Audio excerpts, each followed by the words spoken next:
Hello everyone, welcome to exam forum के आज इस वीडियो में हम 24 जनवरी 2020 से करंट अफेयर्स के क्वेश्चन डिस्कस करेंगे। और आज के इस वीडियो का जो पीडीएफ फाइल है आपको नीचे डिस्क्रिप्शन बॉक्स में मिल जाएगा, आप वहां से डाउनलोड कर सकते हैं। अब आपको जो पीडीएफ फाइल मिलेगा फुल डिटेल में मिलेगा, यानी कि जैसे क्वेश्चन डिटेल में वीडियो में रहते हैं उसी प्रकार से अब आपको पीडीएफ फाइल में मिलेंगे। तो चलिए शुरू करते हैं अब आज का वीडियो। आज का पहला क्वेश्चन है, हाल ही में कृषि भूमि लीजिंग नीति को लागू करने वाला देश का पहला राज्य कौन बना है? तो कृषि भूमि लीजिंग नीति को लागू करने वाला देश का पहला राज्य बना है उत्तराखंड। इसका मतलब है कृषि भूमि को पट्टे पर देना, कृषि भूमि को किराए पर देना। अब जो उत्तराखंड राज्य के किसान होंगे अपनी ज़मीन को किसी भी संस्था, कंपनी, फर्म या एनजीओ को 30 साल के लिए किराए पर दे सकेंगे और उसके बदले में वो संस्था, कंपनी, फर्म और एनजीओ जो है उन किसानों को किराया देगी। यही है कृषि भूमि लीजिंग नीति, जिसको शुरू किया गया है उत्तराखंड राज्य के द्वारा। उत्तराखंड राज्य की राजधानी है देहरादून। उत्तराखंड राज्य के मुख्यमंत्री हैं त्रिवेंद्र सिंह रावत। यहाँ के राज्यपाल हैं बेबी रानी मौर्य। उत्तराखंड राज्य की राजधानी देहरादून में फॉरेस्ट सर्वे ऑफ इंडिया भारतीय वन सर्वेक्षण का मुख्यालय है। उत्तराखंड राज्य में आपको Jim Corbett national park, Govind Vanyajeev Vihar national park, Rajaji national park, फूलों की घाटी नेशनल पार्क तथा नंदा देवी नेशनल पार्क मिलेगा। और एग्जाम में क्वेश्चन पूछा जाता है कि भारत का सबसे पुराना या भारत का सबसे पहला नेशनल पार्क कौन है? तो उत्तर होगा gym Corbett national park. Bharat का सबसे पहला नेशनल पार्क है, जिसको 1936 में राष्ट्रीय पार्क का दर्जा दिया गया था। क्वेश्चन नंबर 2 है, हाल ही में जारी लोकतंत्र सूचकांक 2020 डेमोक्रेसी इंडेक्स 2020 में किस देश को प्रथम स्थान प्राप्त हुआ है? तो लोकतंत्र सूचकांक 2020 में नंबर 1 देश रहा नॉर्वे, नंबर 2 पे रहा आइसलैंड, नंबर 3 पे रहा स्वीडन। और इस सूचकांक में भारत को रैंक प्राप्त हुआ है 51। तो आपको याद रखना है लोकतंत्र सूचकांक 2020 में भारत की रैंक रही 51, जबकि नंबर 1 देश रहा नॉर्वे। इस सूचकांक को जारी किया गया है इकोनॉमिक इंटेलिजेंस यूनिट के द्वारा, जो कि यूनाइटेड किंगडम की एक मैगजीन है जिसका मुख्यालय है लंदन में। नॉर्वे देश जो कि यूरोप महाद्वीप का एक देश है जिसकी राजधानी ओस्लो, यहाँ की मुद्रा है क्रोनी। क्वेश्चन नंबर 3 है, हाल ही में कटरीना सकेला रोपोलू किस देश की पहली महिला राष्ट्रपति बनी है? तो हाल ही में कटरीना सकेला रोपोलू ग्रीस देश की पहली महिला राष्ट्रपति बनी है, यानी कि इस क्वेश्चन का सही आंसर है बी। ग्रीस देश का दूसरा और पुराना नाम है यूनान। आप ये जो फोटो में देख रहे हैं ये हैं कटरीना सकेला रोपोलू, जो कि ग्रीस के इतिहास में इनकी पहली महिला राष्ट्रपति बनी हैं। ग्रीस देश जो कि यूरोप महाद्वीप का एक देश है जिसकी राजधानी एथेंस, ग्रीस देश की मुद्रा है यूरो। अब हम देख लेते हैं कुछ अन्य देशों के नए प्रधानमंत्री और राष्ट्रपति जो कि हाल ही में बने हैं। जैसे माल्टा देश के नए प्रधानमंत्री बने हैं रॉबर्ट ओबेला, गिनी बिसाऊ देश के नए राष्ट्रपति बने हैं उमारो सिस्को एम्बलो, क्रोएशिया देश के नए राष्ट्रपति बने हैं जोरान मिलन नोविक, ताइवान देश की नई राष्ट्रपति बनी है साई इंगवेन, ओमान देश के नए सुल्तान बने हैं सैयद हैथम बिन तारिक अल सैद, ग्वेटमाला देश के नए राष्ट्रपति बने हैं अलेजाद्रो जियामेती, रूस देश के नए प्रधानमंत्री बने हैं मिखाइल वी मिस्पिन। तो इतने नाम आपको याद रखना है। क्वेश्चन नंबर 4 है, हाल ही में वर्ष 2020 के लिए किस देश को G77 का समूह का अध्यक्ष चुना गया है? तो जिस भी साल जिस देश में G77 की समिट होती है उस साल के लिए उस देश को अध्यक्ष चुना जाता है। तो जो G77 समिट 2020 है इसका आयोजन होगा गुयाना देश में, इसीलिए इसको इस साल का अध्यक्ष चुना गया है। तो आपको याद रखना है G77 समूह का 2020 के लिए अध्यक्ष चुना गया है गुयाना देश को। गुयाना देश जो कि दक्षिण अमेरिका महाद्वीप में स्थित एक देश है जिसकी राजधानी है जॉर्ज टाउन। G77 समूह दुनिया के 134 देशों विकासशील देशों का एक समूह है। भारत भी G77 का एक मेंबर है। जो G77 समूह है ये साझा आर्थिक सहयोग के लिए कार्य करता है। इसकी स्थापना हुई थी 1964 में। इसका मुख्यालय है न्यूयॉर्क शहर में, यूनाइटेड नेशंस के मुख्यालय में। अब आपको G77 से G20 को कंफ्यूज नहीं करना है। G20 देशों का 2020 के लिए नया अध्यक्ष चुना गया है सऊदी अरब को। अब आपको कुछ संस्थाओं के नाम याद रखना है, कुछ फोरम के नाम याद रखना है।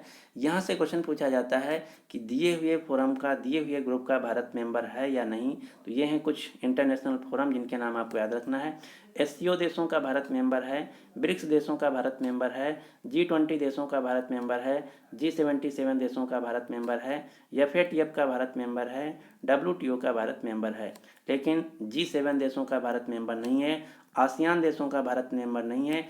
आसियान देशों का भारत सिर्फ डायलॉग पार्टनर है, ना कि मेंबर कंट्री है। भारत यूनाइटेड नेशंस की सिक्योरिटी काउंसिल का परमानेंट मेंबर नहीं है। भारत ओपेक देशों का मेंबर नहीं है। भारत NSG यानी कि न्यूक्लियर सप्लायर ग्रुप का मेंबर नहीं है। क्वेश्चन नंबर 5 है, हाल ही में 2020 खेलो इंडिया यूथ गेम्स के तीसरे संस्करण का समापन किस शहर में हुआ है। तो हाल ही में 2020 के जो खेलो इंडिया यूथ गेम्स हुए हैं, ये इनका तीसरा संस्करण था। इसका समापन हुआ है असम के गुवाहाटी शहर में, यानी कि इस क्वेश्चन का सही आंसर है। इस साल G20 जो खेलो इंडिया यूथ गेम्स हैं, इनमें सबसे ज़्यादा मेडल जीता महाराष्ट्र राज्य, इसलिए इसको चैंपियंस ट्रॉफी भी दिया गया है।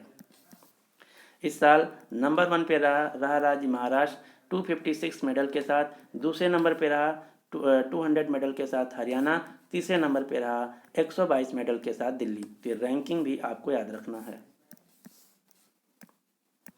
इस साल खेल मंत्रालय के द्वारा एक नए प्रकार के खेल इंट्रोड्यूस किए गए हैं, जिनका नाम है खेलो इंडियन यूनिवर्सिटी गेम्स 2020, जिनका इस साल पहला संस्करण खेला जाएगा KIIT यूनिवर्सिटी भुवनेश्वर उड़ीसा में। क्वेश्चन नंबर 6 है, हाल ही में वैश्विक प्रतिभा प्रतिस्पर्धात्मक सूचकांक 2020 ग्लोबल टैलेंट कम्पिटिटिवनेस इंडेक्स 2020 में भारत की रैंक क्या रही। तो ग्लोबल टैलेंट कम्पिटिटिवनेस इंडेक्स 2020 में भारत की रैंक रही 72 और इसमें नंबर 1 देश रहा स्विट्जरलैंड। क्वेश्चन नंबर 7 है, हाल ही में टेरी जोन्स का निधन हुआ है। तो आपको बताना है कि टेरी जोन्स किस देश से थे। टेरी जोन्स जिनका हाल ही में निधन हुआ है, ये वेल्स देश से थे, यानी कि इस क्वेश्चन का सही आंसर है ए। आप ये जो फोटो में देख रहे हैं, ये हैं टेरी जोन्स, जो कि वेल्स देश के एक अभिनेता, लेखक, comedian, screen writer, film director तथा इतिहासकार थे। इनका हाल ही में निधन हो गया है। अब आपको टेरी जोन्स की एक पुस्तक का नाम याद रखना है, जो कि एग्जाम में पूछी जाती है। फेरी टेल्स नाम की जो पुस्तक है, इसको टेरी जोन्स ने लिखा था, जिनका हाल ही में निधन हो गया है। वेल्स देश की राजधानी है कार्डिफ। वेल्स देश जो कि यूनाइटेड किंगडम का पार्ट है। यूनाइटेड किंगडम के अंतर्गत टोटल 4 देश आते हैं। कौन कौन से? इंग्लैंड, स्कॉटलैंड, वेल्स और नॉर्दर्न आयरलैंड। इन 4 देशों को मिला के कहा जाता है यूनाइटेड किंगडम, जिसकी राजधानी है लंदन। अगला क्वेश्चन, क्वेश्चन नंबर 8, हाल ही में गठित राष्ट्रीय स्टार्टअप सलाहकार परिषद के नए अध्यक्ष के रूप में किसे चुना गया है। तो जो हाल ही में एक नई प्रकार की राष्ट्रीय स्टार्टअप सलाहकार परिषद नियुक्त की गई है, इसके नए अध्यक्ष बने हैं वाणिज्य एवं उद्योग मंत्री पीयूष गोयल। पीयूष गोयल को राष्ट्रीय स्टार्टअप सलाहकार परिषद का अध्यक्ष चुना गया है। जो राष्ट्रीय स्टार्टअप सलाहकार परिषद है, ये भारत सरकार को जो स्टार्टअप कंपनियां हैं, नई प्रकार की जो कंपनियां हैं, उनके लिए उचित माहौल बनाने के लिए भारत सरकार को सलाह देगी, जिसके अध्यक्ष के रूप में चुना गया है पीयूष गोयल को, जो कि भारत के वाणिज्य एवं उद्योग मंत्री हैं, साथ ही साथ भारत के रेल मंत्री भी हैं। क्वेश्चन नंबर 9 है, हाल ही में चैंपियन ऑफ चेंज अवार्ड 2019 से किसे सम्मानित किया गया है। तो चैंपियन ऑफ चेंज अवार्ड, जो कि विभिन्न क्षेत्रों में उत्कृष्ट योगदान के लिए भारत सरकार के द्वारा दिया जाता है, ये इस साल दिया गया हेमंत सोरेन को। हेमंत सोरेन के अलावा टोटल 25 लोगों को दिया गया है। कौन कौन से लोग हैं, इनमें से आपको कुछ के नाम याद रखना है। जैसे हेमंत सोरेन को दिया गया है सोशल वेलफेयर के क्षेत्र में, मनीष सिसोदिया को दिया गया है एजुकेशन के क्षेत्र में, अनुराग ठाकुर को दिया गया है सोशल वेलफेयर के क्षेत्र में, आचार्य बालकृष्णन को दिया गया है सोशल वेलफेयर के क्षेत्र में, शिल्पा शेट्टी और राज कुंद्रा को दिया गया है, दीपा वेंकट को दिया गया है, सुरेश ओबराय को दिया गया है, गीता कोंडा को दिया गया है, अलू अरविंद को दिया गया है। तो ये कुछ नाम आपको याद रखना है, जो कि आपके एग्जाम में पूछा जा सकता है। और दूसरा क्वेश्चन यहाँ से ये भी पूछा जा सकता है कि जो चैंपियन ऑफ चेंज अवार्ड 2019 से ये किसके द्वारा दिया गया। तो ये दिया गया भारत के पूर्व राष्ट्रपति प्रणब मुखर्जी के द्वारा। क्वेश्चन नंबर 10 है, हाल ही में इंडियन ऑयल ने किस देश में पेट्रोलियम के उचित निष्पादन के लिए समझौता किया है? तो हाल ही में इंडियन ऑयल कंपनी ने घाना देश के साथ समझौता किया है। अब जो इंडियन ऑयल कंपनी है ये घाना देश के राष्ट्रीय पेट्रोलियम प्राधिकरण को तकनीकी विशेषज्ञता और सहायता प्रदान करेगी। यानी कि इस क्वेश्चन का सही आंसर है ए, घाना। घाना जो कि पश्चिमी अफ्रीकी महाद्वीप का एक देश है जिसकी राजधानी अकारा, यहाँ की मुद्रा है घानियन सेंडी। क्वेश्चन नंबर 11 है, हाल ही में यूनिटेक कंपनी के चेयरमैन व मैनेजिंग डायरेक्टर के रूप में किसे नियुक्त किया गया है? तो यूनिटेक कंपनी के नए चेयरमैन और एमडी के रूप में नियुक्त किया गया है युद्धवीर सिंह मलिक को। आप ये जो फोटो में देख रहे हैं ये हैं युद्धवीर सिंह मलिक, इन्हीं को यूनिटेक कंपनी का नया चेयरमैन व एमडी नियुक्त किया गया है। यूनिटेक कंपनी जो कि भारत की दूसरी सबसे बड़ी रियल इस्टेट कंपनी है, इसका मुख्यालय है गुरुग्राम हरियाणा में। यूनिटेक कंपनी के संस्थापक हैं रमेश चंद्रा। अगर क्वेश्चन पूछा जाए कि भारत की सबसे बड़ी रियल इस्टेट कंपनी कौन है तो उत्तर होगा डीएलएफ कंपनी।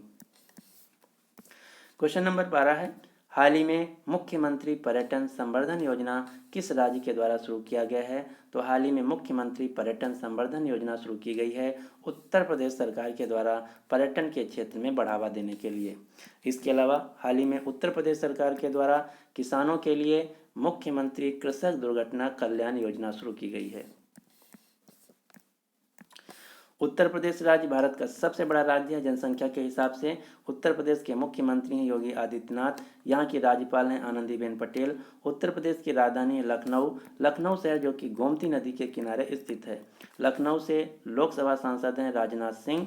हाल ही में लखनऊ शहर में 12 जनवरी को 23वां राष्ट्रीय युवा महोत्सव 2020 का आयोजन हुआ है। लखनऊ वही शहर है जहाँ पर डिफेंस एक्सपो 2020 का आयोजन होगा। इसके अलावा लखनऊ शहर में हाल ही में 7वें राष्ट्रमंडल संसदीय संघ यानी कि 7th Commonwealth parliamentary association summit का आयोजन हुआ है। जो उत्तर प्रदेश राज्य ये भारत का पहला राज्य बन गया है जिसने नागरिकता संशोधन अधिनियम 2019 CAA को लागू किया है। भारत का जो पहला केंद्रीय पुलिस विश्वविद्यालय है ये बनाया जाएगा उत्तर प्रदेश के ग्रेटर नोएडा शहर में, और उत्तर प्रदेश के कुशीनगर जिले में भारत का पहला किन्नर विश्वविद्यालय बनाया जाएगा। तो ये हैं कुछ क्वेश्चन जो कि आपको यूपी से याद रखना है। अब आपके लिए क्वेश्चन क्या है कि हाल ही में आई मोबाइल ऐप को किस बैंक ने लॉन्च किया है? तो इस क्वेश्चन का जो सही आंसर है आपको नीचे कमेंट बॉक्स में देना होगा। आज के इस वीडियो का हम टारगेट रखते हैं लाइक्स और शेयर का 1000। अगर आपको वीडियो पसंद आता है तो प्लीज़ इस वीडियो को लाइक कीजिए और अपने सभी दोस्तों के साथ जो किसी भी एग्ज़ाम की तैयारी कर रहे हैं उनके साथ इस वीडियो को शेयर जरूर कीजिएगा। अगर अभी तक आप हमारे चैनल एग्जाम फोरम को सब्सक्राइब नहीं किए तो इसको सब्सक्राइब करके नोटिफिकेशन बेल को ऑन कर लीजिए ताकि आपको इसी प्रकार से मॉर्निंग में डेली करंट अफेयर्स का वीडियो मिलता रहे। So finally thanks for watching exam forum.